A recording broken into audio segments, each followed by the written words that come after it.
cours en français à l'Université internationale de Rabat et je partage ma carrière académique avec aussi une carrière en tant que correspondante pour le Nord d'Afrique, le Sahel, l'Afrique de l'Ouest. Bien. Et je voulais commencer en disant que j'ai choisi déjà le Maroc à l'âge de 24 ans pour la continuité d'une carrière professionnelle qui m'a introduit dans la profondeur de Nord d'Afrique, de l'Afrique occidentale et du Sahel. Pendant les dernières 13 années de vécu ici au Maroc, et c'est la question suivante. Tu es d'Elna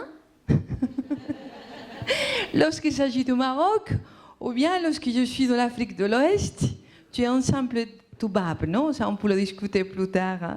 Donc, il y a chaque jour quelqu'un qui te rappelle que tu n'es pas d'ici. Et chaque jour, tu réponds toujours la même chose. Je suis de où j'ai décidé de me construire. Sortir de la frontière identitaire, oui, signifie sortir de la zone de confort, comme vous avez aussi évoqué tout à l'heure, par rapport à une autre dimension. Là, je parle de sortir de la zone de confort en termes identitaires. Et c'est ça, en fait, où je trouvais mon véritable challenge et mon défi, de faire de mon zone, de nos conforts, ma maison, en fait. C'est ça ce qui était important pour moi.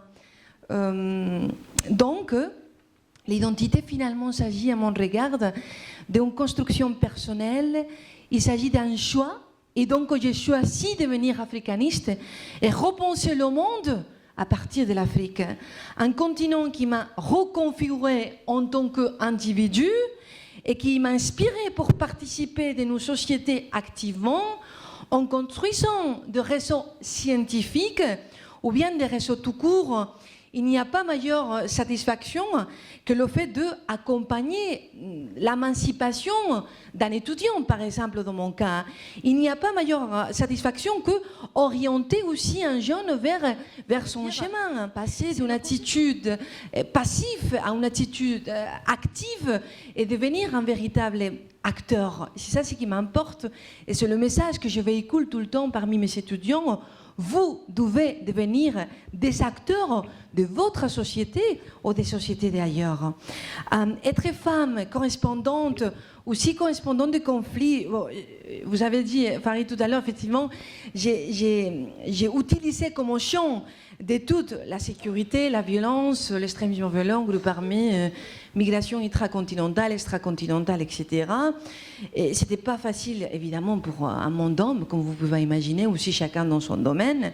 Et en tant que correspondante, j'ai dû réaliser des couvertures diverses, compris tout le processus de mobilisation sociale que j'imagine vous se rappelez très bien, depuis 2011, et qui ont lieu dans le nord d'Afrique. Et parmi elles, c'était le conflit de la Libye qui a duré plus d'une année. Et c'est là où je me suis dit que, sachant que la sécurité, c'était le champ exclusivement de l'homme, et je voulais me positionner, il fallait toujours franchir cet espace intellectuel et incorporer le regard d'une femme dans un terrain pas confortable mais passionnant pour moi.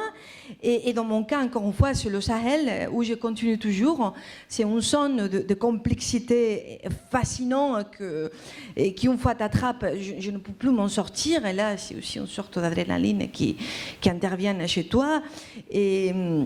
Et bon, j'aimerais bien partager avec vous, bien sûr, mon expérience empirique et tout mon travail qui date depuis plus de 13 ans sur ce terrain-là, complexe et multidimensionnel, à travers un ouvrage et à travers la mission d'édition Khalfa qui s'appelle La configuration des groupes armés au Sahel et l'économie criminelle, sur lesquels je me suis concentrée dans les dernières années, juste pour aussi expliquer au monde que nous, les femmes aussi, nous sommes des femmes acteurs intellectuels aussi, et qui partagent des idées dans les champs sécuritaires qui étaient toujours entourés par la veste militaire.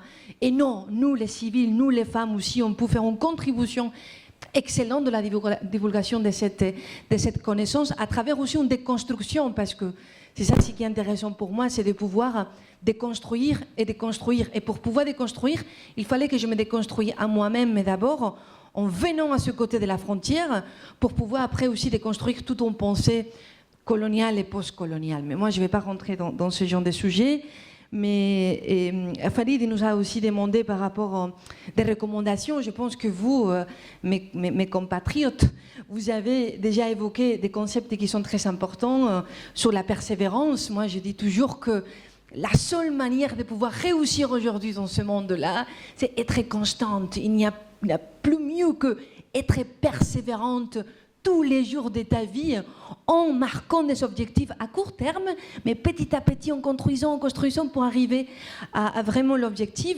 Et évidemment aussi, il y a quelque chose qui est fondamental. Je ne considère pas qu'on peut être professionnel si on n'est pas de la honnêteté, la honestidad, non? On ne peut pas être un professionnel sans ça d'abord, et ça c'est aussi très important, et aussi être de la autocritique. Je disais qu'il n'y a aucun pays dans le monde et aucune culture dans le monde qui peuvent évoluer sans l'autocritique. Et c'est là aussi que je veux me positionner pour avancer.